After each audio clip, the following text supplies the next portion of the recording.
So Brian Robinson's a 49er, Chris Godwin's not playing till October, and Quinshon Judkins still isn't a Brown. If you've been spending your summer hanging out with friends and enjoying the great outdoors rather than grinding beat reports and preseason snap counts, then you've probably missed a few things. But today I'll be talking about all the biggest dynasty movers from this NFL preseason and how you should be viewing these guys moving forward. My name is Paul, this is Pure Potential. If you enjoyed today's video, make sure to subscribe to the channel, leave a like, leave a comment. Let's go. All right, I think we need to start with Bill, aka Ja'Cory Croskey-Merritt, a player that a lot of you maybe had never even heard of a couple of months ago, is now possibly the week 1 starting running back for the Washington Commanders. So who is JCM? He's a 7th round pick out of Arizona. He also played at Alabama State and New Mexico throughout his college career. Weird journey for JCM. He's 24 years old. He only was able to play 1 game in 2024 due to a weird eligibility issue with his jersey number. The general consensus among film analysts, particularly the ones that I go to and trust their analysis, it's just that his talent is not typical of a 7th rounder. He's maybe more of a round 3, round 4 type of guy. Goes in round 7 again because of his age and not playing last year, but there's been this steady drumbeat ever since he arrived in Washington. He's clearly been making his talent felt. Last week, Brian Robinson is traded to the 49ers for a 6th round pick. And that seems to clear the runway for JCM to really take off with this starting job. I'm going to circle back to Robinson and that 49ers backfield. But first, the most important question. What should you do if Ja'Cory Croskey-Merritt is on your dynasty team? Because he was basically free, right? Maybe you drafted him in the late 4th round. More than likely, you picked him up off of waivers. What do you do if he's on your team?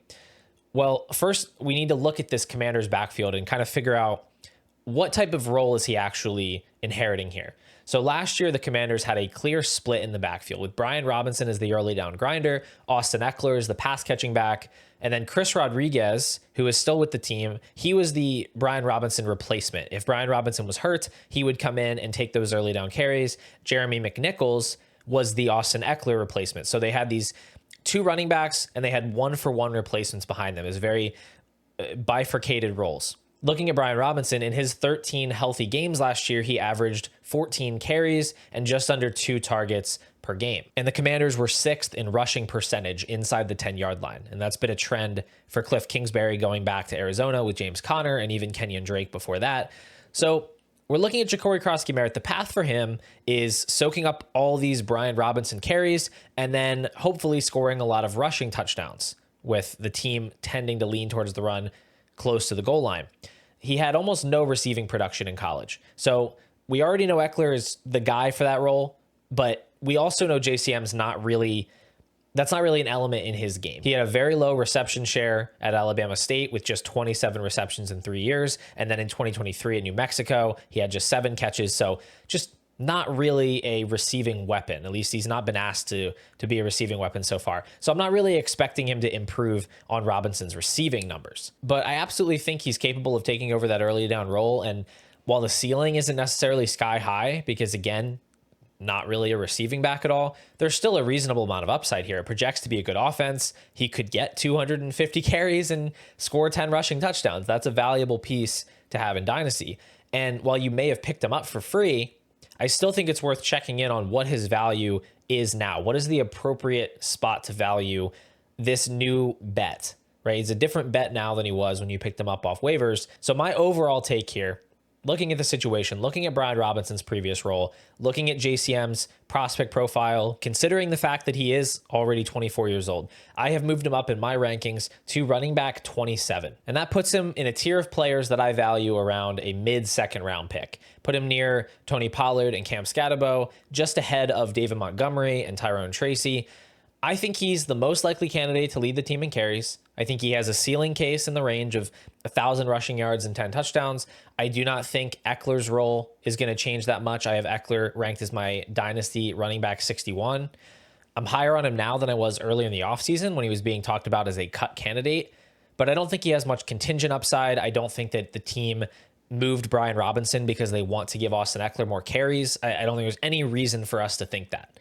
But he is definitely a guy you can flex. He's got his role from last year on lock. That means he's going to run like 50% of the routes. He's going to earn at least a few targets every game. He's going to get some carries on the ground. So he's a useful player to have, at a low cost. And then there's Chris Rodriguez, who's my running back 75. I view him as a little better than just a kind of a dart throw on the bench. He should absolutely be rostered in all leagues. I think he's a solid player. And I guess that there is a non-zero chance that he is the guy over JCM, or he becomes the guy, or maybe he's the goal line back. I think people are kind of running with a Dan Quinn quote on that we don't really need to read into that much. The team, they've had Chris Rodriguez for a while. They've cut him multiple times. He was on the team with Brian Robinson in the past and never made any, never had any momentum towards displacing him. So I think the writing on the wall is that this is about Ja'Cory Croskey-Merritt, not about Chris Rodriguez. And I think it's clear the team wants JCM to be the guy. So RB27 is where I landed. And maybe that's a little bit too low. Maybe I'm not giving him enough credit for upside. I just think that there is some limitation here with the ceiling. Again, with the age, with the fact that he's not a receiver, there's still at least some risk that this is like a shared role between him and Chris Rodriguez. So I'm trying to be cautious. If somebody's going to come and offer me 2 seconds, I'm taking that. If someone's offering me a first, I'm absolutely taking that. But if someone's just trying to offer you a future 2027 second, I've got absolutely no issue with just riding it out, seeing what happens, because he can produce for you this year. He can gain value from that point. And so that's a calculated risk I think is worthwhile. But we don't want to get so carried away that it's like, oh, this guy's untouchable. Then just to tie up the loose ends on the Brian Robinson side, based on the timing of this trade and the comments from Kyle Shanahan, I think Brian Robinson is the pretty clear Christian McCaffrey handcuff that you would want at this point. But should go without saying that if CMC was to miss time, we obviously wouldn't expect anything close to that production from Brian Robinson. He is not Christian McCaffrey. I have him ranked in my early 3rd round value tier, RB51, behind some other handcuffs I like a little bit better, like Tyler Algier and Will Shipley. This addition pretty much nukes Isaac Guerrero, who I now have at RB64. Should still be rostered for sure, but looks like the RB3 for now. And then the 4th round rookie that the 49ers drafted, Jordan James, he's droppable if you need the roster space. And this does not affect how I feel about Christian McCaffrey at all. Nobody should be changing their expectations of Christian McCaffrey because of Brian Robinson. I promise you that. All right, next we're going to talk about TreVeyon Henderson, who's a guy that I absolutely loved as a prospect.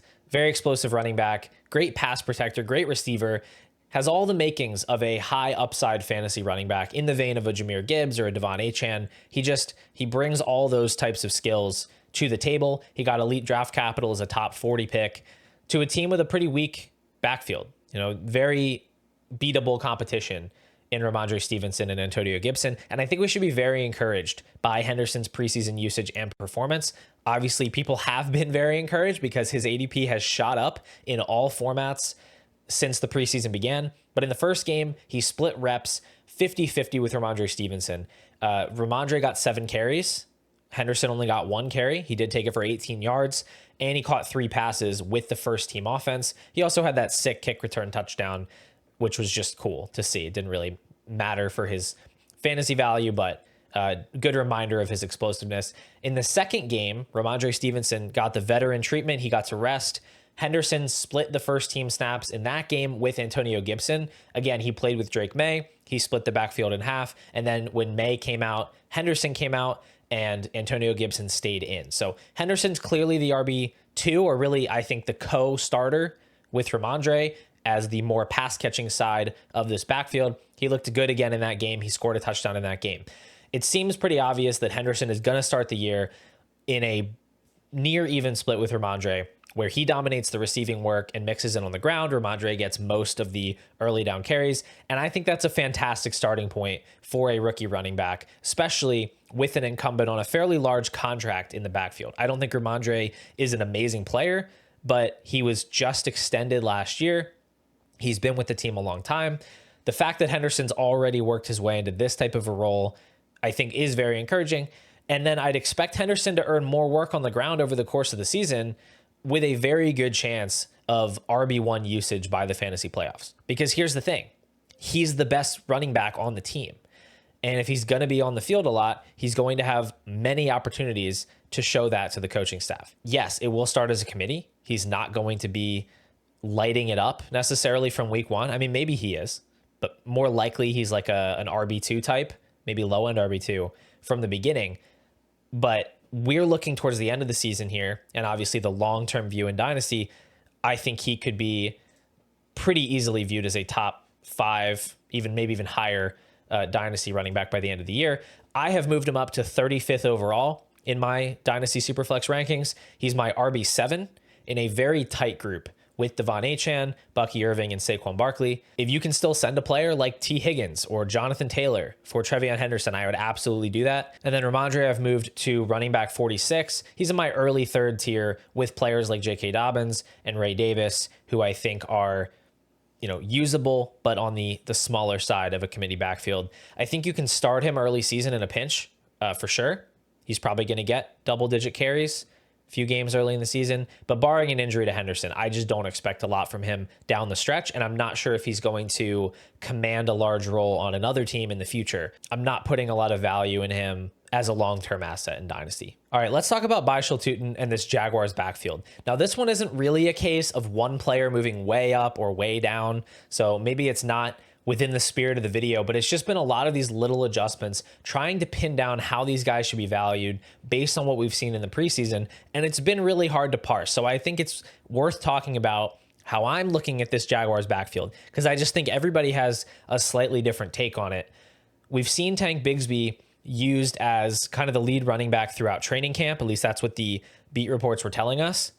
And then in the first preseason game, Travis Etienne plays the entirety of the first drive, followed by Bigsby, who gets his own drive, and then Bhayshul Tuten. But on the first drive of game 2, Tank Bigsby played the early downs. He was the starter, with Etienne coming in on third down. And then on the second drive, Etienne actually got more snaps, but Bigsby still mixed in for some of those rushing plays.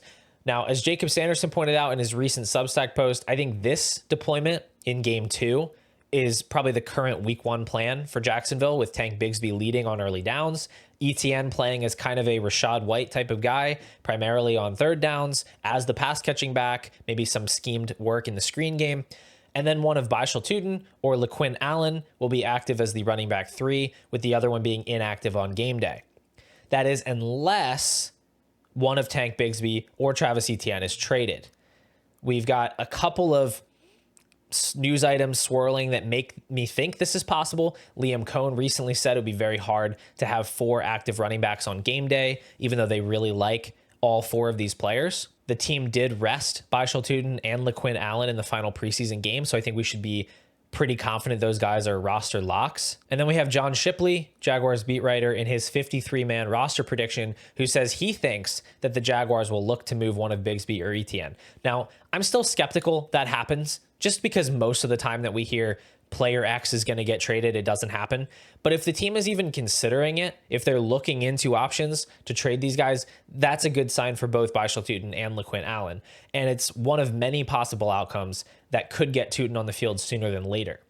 So with all of that laid out, with the training camp buzz, the preseason usage, everything like that, this is how I have the Jaguars running backs ranked in Dynasty. I have Bhayshul Tuten ranked as my running back 24, Travis Etienne running back 37, Tank Bigsby running back 39, and LaQuinn Allen running back 80.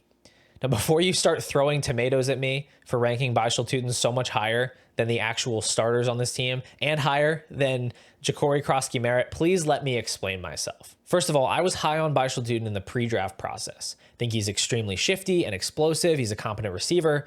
He became a top target for me after he landed in Jacksonville. Not because I thought he was likely to displace Etienne and Bigsby to become the week 1 starter, but because the upside is so high if he becomes the starter at some point. If you are never a big believer in Tuten's talent, or if you have a lot of conviction in Travis Etienne or Tank Bigsby holding this job, then this ranking is absolutely going to look silly to you, and I understand that. But let's just remember that Devon Achane was a healthy scratch in week 1 of his rookie year. Chase Brown didn't make an impact until halfway through his second year. Kyron Williams, James Cook, Chuba Hubbard, even Bucky Irving, these guys took time to grow into a role. So I do think it's important to zoom out and look beyond the first week or even the first month of the season.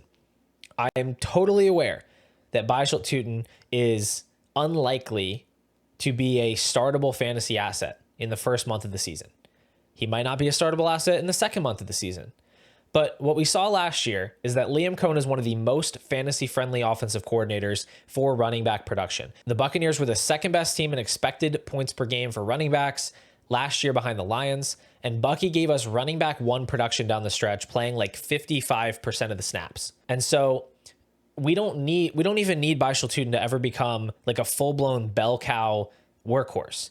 With his skill set, if he gets the type of role that Bucky was able to get over the second half of last year, even if Bigsby or ETN is still heavily involved and he's playing like half the snaps, I think that's enough for him to be a win at this price. But here's why I think Tuten has a good chance to carve out a role this season. Let's just look at the other backs on this team, look at the context. Travis Etienne is a versatile running back, but he's also probably not the best running back on the team at any one specific thing. I don't think he's a better rusher than Bigsby. I don't even think he's a better rusher than Tuten, personally. He's not a better pass catcher than LaQuint Allen, and he's probably comparable to Tuten in that case. He's not a better pass protector than LaQuint Allen, who's really, honestly, a pretty strong like third down specialist.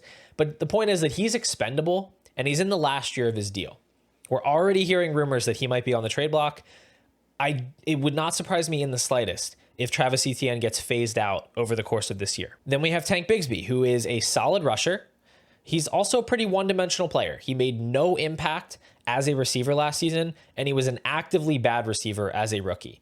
Unless he has completely reinvented that part of his game, that is going to create some limitations for the offense on early downs. They're not going to be able to be as versatile as they would be with, a Bucky Irving type of player, or even a Bhayshul Tuten type of player, where those manufactured touches in the passing game are just going to be more effective and they're going to be more dangerous. Would I be terribly surprised if Tank Bigsby held on to an early down rushing role all season? No, not really. I can totally see how the coaches would look at that and say, he's the best at this, we value this, and they just leave him on the field for that. And we don't ever get to see Bhayshul Tuten work his way into a large enough role to be relevant. But even in that case for Tank Bigsby, I still think his ceiling is somewhere around 13 or 14 points per game. I'm not chasing that. Like, you want to trade a late second round pick for him because you need a running back that you can start? That's fine. But I'm not chasing that player. And then we have LaQuint Allen, who is a pass catching, pass blocking specialist who, even if he is active on game days, and I think he could be active over Bhayshul Tuten in week 1, week 2, he's probably going to be a pure third down back, like a Kenny Gainwell, Ty Johnson type of guy. He could be a thorn in the side of other running backs. I don't see much path to fantasy relevance for him. So he remains like a pure dart throw to me. But overall, I am still looking to buy Bhayshul Tuten, despite the non-existent floor. Totally comfortable with the fact that he could be an absolute zero in Dynasty. The good news is you don't have to pay my RB24 ranking price. You go look at Fantasy Calc, he's RB37. He's the 134th overall player. Even if he was cut by the team tomorrow and never played a down of NFL football, that would not be a crippling loss for your Dynasty team. So I'm chasing the upside here, and I'm not playing scared. I am, however, playing scared on the Browns backfield, at least when it comes to Quinshon Judkins. The comment section was quick to dunk on me for ranking Quinshon Judkins too low when his legal charges were dropped, but it's been quite a while since we got that news, and he still has not signed a contract. The Browns were reportedly looking for running back help recently. I don't think it's a guarantee that Quinshon Judkins plays very much this year.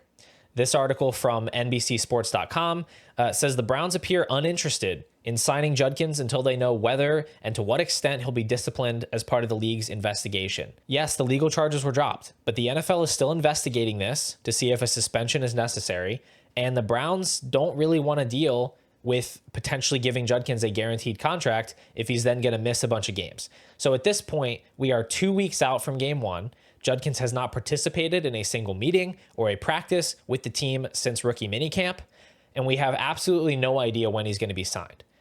There's still also a chance, I'd say a good chance, that he does get suspended, probably for 6 games, depending on the outcome of the league's investigation. Now, the common response that I've heard to this negativity about Judkins is that this is Dynasty. Sure, he might miss some games. Maybe you don't draft him in your redraft league, but he's still going to be a smash long term. After all, I'm not holding early season production against Bhayshul Tuten, and he could be a healthy scratch in week 1. And to that, I say 2 things. Number 1, there is a price difference here. The opportunity cost of rostering Quinshon Judkins is significantly higher. He is the running back 19 on Fantasy Calc. He's a top 70 asset overall. That's a lot different than throwing a dart on Bhayshul Tuten or any other day 3 running back in this class. And my concern here is not just missed games, but that the missed time has the chance to alter the trajectory of his career.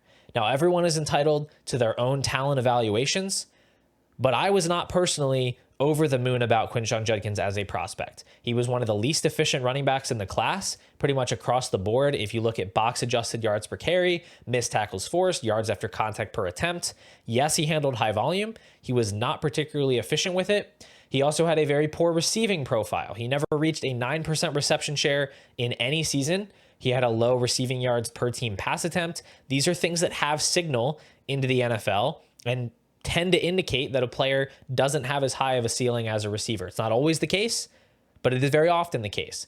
Now, I still ranked him as a late first rounder in rookie drafts because he obviously has the physical tools to play the position, and he had early second round draft capital, which that can do some very heavy lifting in the workload conversation. I believed the team was going to load him up with volume and kind of see what he could do.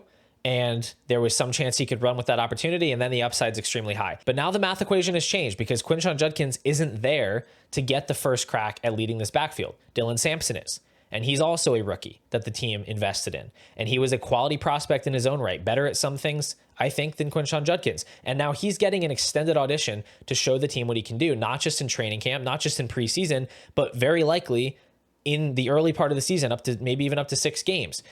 There is at least some chance. Maybe it's a small chance, but there is a chance that he just asserts himself as the clear lead back on this team, and Judkins never closes that gap. Now, even if you dismiss that outright as a possibility, there is a very realistic outcome in which Dylan Sampson shows this team enough to ensure that this is a rotation.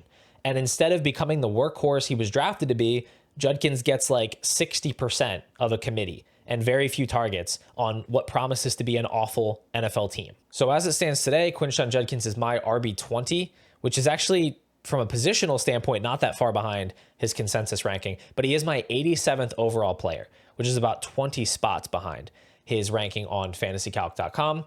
I'm being much more cautious with him relative to wide receivers, tight ends, quarterbacks. I'm deferring to a lot of those guys over him. And then Dylan Sampson is my RB31. My 121st overall player, same range as Isaiah Pacheco, Tyrone Tracy, DeAndre Swift, Jalen Warren. So I am giving some legitimate credence to this early season role and the possibility that he could maintain a role, that he could have a lot of upside in his own right if he shows out for the team. And then we have Jerome Ford, who's the other guy in this backfield. He strikes me as like a worse version of the Austin Eckler bet, because he is consistently pigeonholed into this pass catching role, but it's not going to be as favorable of a role as the Commanders.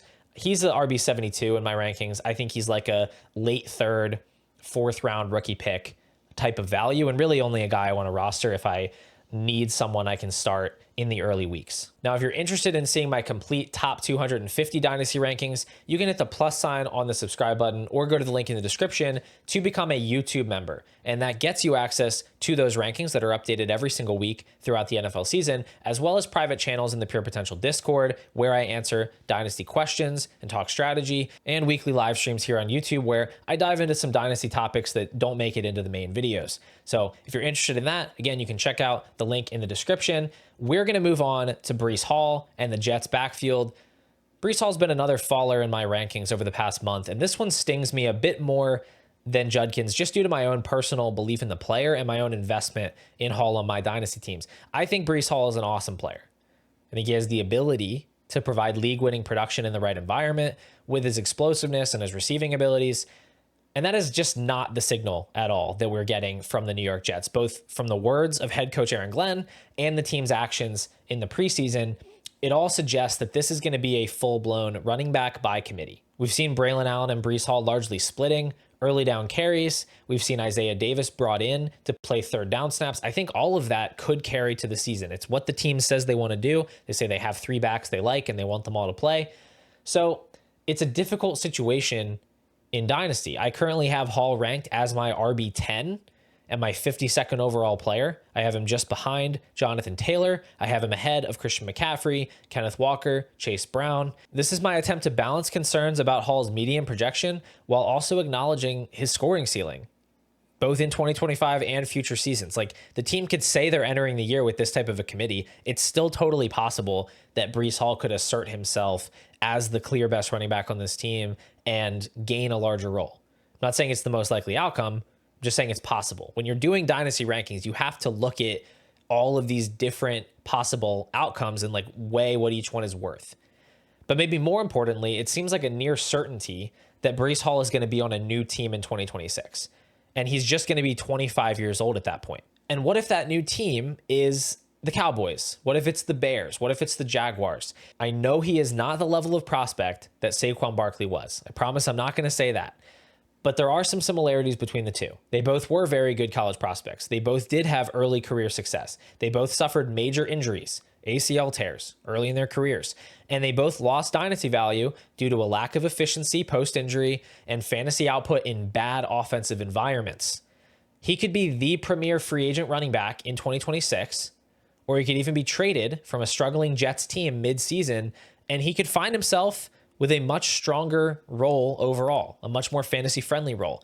The thing about Breece Hall is that his demonstrated ceiling as a receiver is a rare trait these days, and it's not something I want to be moving on from lightly. If you want to trade him for Chase Brown or Kenneth Walker or Christian McCaffrey because you feel more comfortable in their seasonal projection and you think, I'm just going to take running back 1 year at a time and I'm going to prioritize these guys that I like better for this year, I will not fault you for that. I think it's a totally reasonable thing to do. But I'm also just trying to not move on lightly from the ceiling that Hall possesses because, again, I am a believer in the talent. But I can't ignore the writing on the wall. That's why he has moved down. I promise I have moved. I know that sounds like I still haven't ranked highly. From where I had him ranked, he is a big faller. He's moved down like 15, at least like 15 spots this preseason, which is a lot when you're in the top 50. I've also been slow to buy in on Braylon Allen, but I think the combination of his age, his preseason usage, the constant praise from the staff, that does warrant a tier jump for him.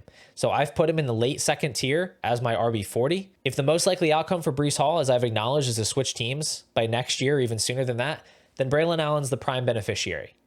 Right now, the Jets could obviously go sign another back. They could draft another back to replace Breece Hall. But even if that was the case, you'd still have a sell window for Braylon Allen. So I think he probably has some kind of a standalone role. He has some contingent upside if Breece Hall were to get hurt or get traded. And you also have this potential value bump if and when Breece Hall moves on to another team. Now, I do think Isaiah Davis needs to be rostered in most leagues. I think he could take over a lot of that receiving work if Hall were to miss time or get moved. But it's clear right now that Braylon Allen is the RB2 and Isaiah Davis is like the situational running back 3 on this team. Okay, let's get away from running backs and let's talk about Emeka Egbuka and these Tampa Bay wide receivers. When Egbuka was drafted, he was expected to be the wide receiver 3 on the team, with second-year Jalen McMillan right behind him, theoretically demanding some snaps of his own, some targets of his own. Now Chris Godwin is expected to go on PUP. He's probably not going to play until October at the earliest. Jalen McMillan suffered a neck injury. He's going to miss at least half the season. So, and add it to the list of perfect examples of why we can't be overemphasizing situation in Dynasty, especially with very young, talented players, because situations change fast, talent doesn't. Emeka Egbuka has been a steady riser now for almost 2 months as he has received this drumbeat of praise and opportunity has now opened up for him. I was slightly ahead of the market on Egbuka during rookie draft season. I had him ahead of Judkins. I think he was my 8th overall rookie, and I've done my best to keep up with the hype train. Right now, he sits as my wide receiver 19, 49th overall player, almost exactly the same spot as Fantasy Calc.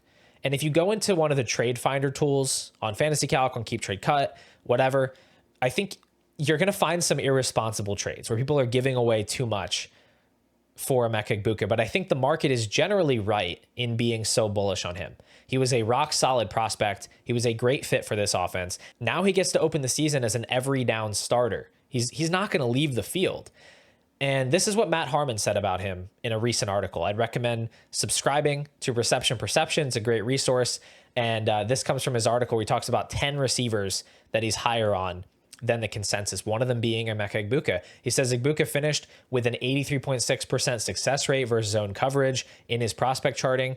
Not only was that second best in this year's class behind only Travis Hunter, but it would have led the previous year's draft class with all of those highly touted prospects, some of whom became rock star rookies in 2024. And later he goes on to say he should be taken in the same tier as Tetairoa McMillan and Travis Hunter in redraft leagues, and at this point he may already belong in that group in Dynasty too. That's how confident we should feel about the player, the fit, and the runway cleared for this talent and pro-ready receiver. Now, I'm not quite ready to put him in the same tier as Hunter and McMillan, but again, he has been a big riser for me, and I think he could be a big riser early in the season. There might be some temptation to sell high on this hype train, or maybe not a temptation, but maybe you think like in the back of your mind, that's the smart thing to do. He hasn't hit the field yet. He's gained a lot of value. Let's take a profit. I would actually say the opposite. I think you have a unique opportunity with rookies like Egbuka early in the season where you basically get this free look.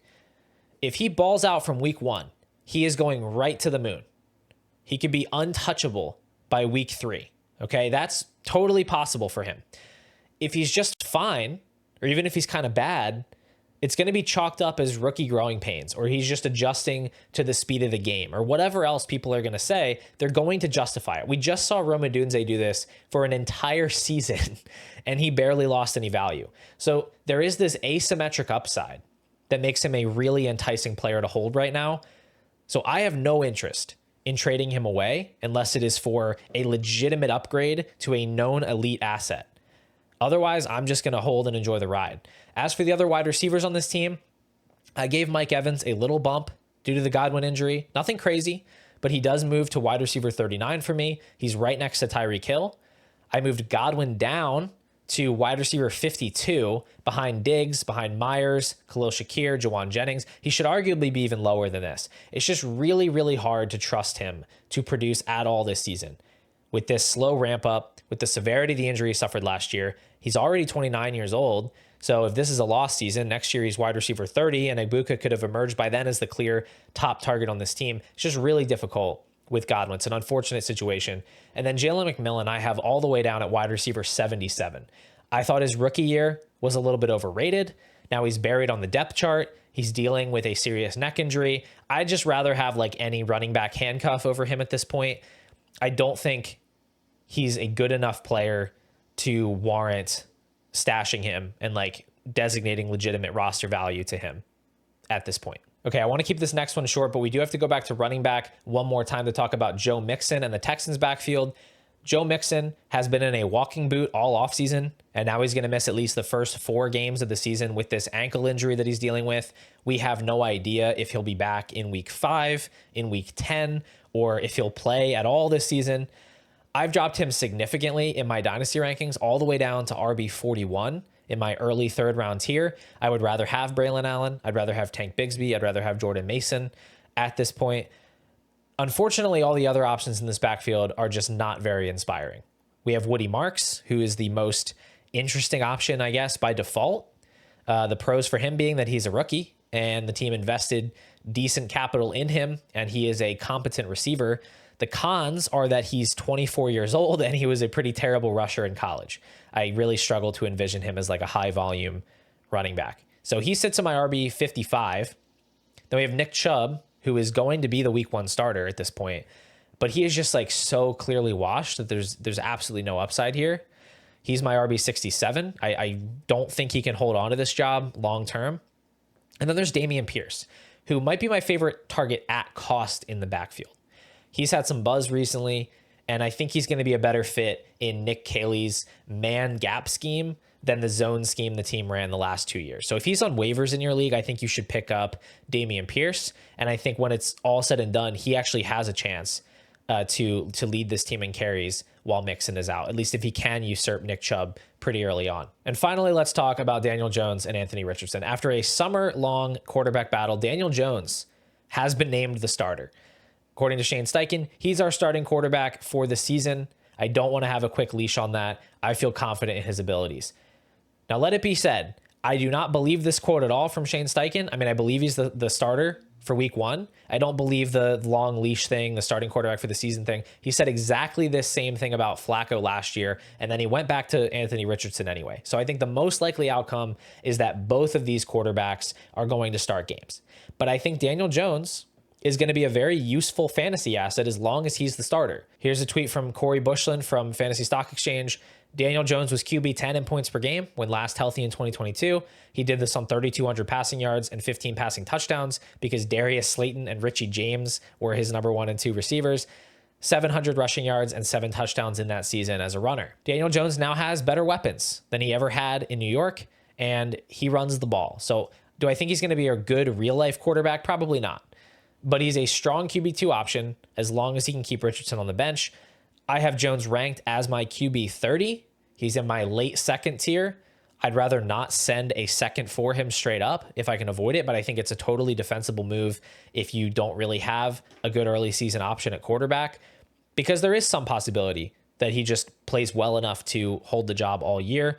And again, if he's starting, I think you can play him in fantasy. For Anthony Richardson, I have him as my QB 31, but I have him a tier below Jones now. I think it's mostly over for Richardson. Like I said, I expect he's going to play some games this year, but like losing a quarterback competition to Daniel Jones is about as bad as it gets. I just have no faith at this point that he's going to develop into a starting caliber quarterback. And even if he was capable of that, no team is going to give him a long enough leash to do it. Now, I do have Daniel Jones on several Dynasty teams, and it's nice having that extra depth at quarterback, but I'm actually more excited about the pass catchers. This is a massive win for Josh Downs, for Michael Pittman, and Tyler Warren.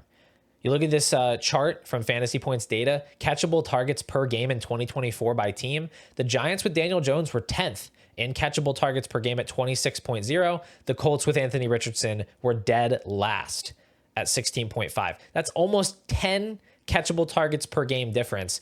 Jones does not have to be a good quarterback to pepper those 3 players with underneath targets. And I think it's going to be a very consolidated offense around those 3 guys in the passing game, because A.D. Mitchell is going to struggle to earn playing time for the same reason as Richardson: consistency and reliability.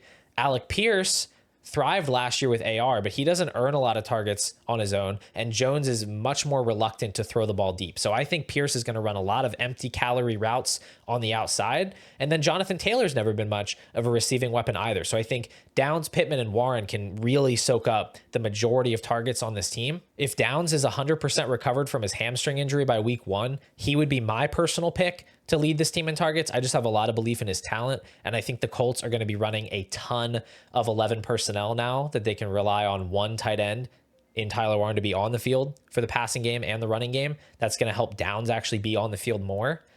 But it could absolutely be Pittman or Warren, and I think at least 2 of these guys can be big wins at cost if Jones starts for most of the season. So I want to be investing in all 3. Anyway, that's going to do it for today, guys. As always, thank you so much for watching this video. Thank you for supporting the channel. If you enjoy my Dynasty content, and I assume if you made it to the end of this very, very long video that you do, please subscribe to the channel. It really goes a long way. Again, YouTube membership options are listed down in the description. You can click that link and see how you can get access to my rankings, to those weekly live streams, to private Discord channels.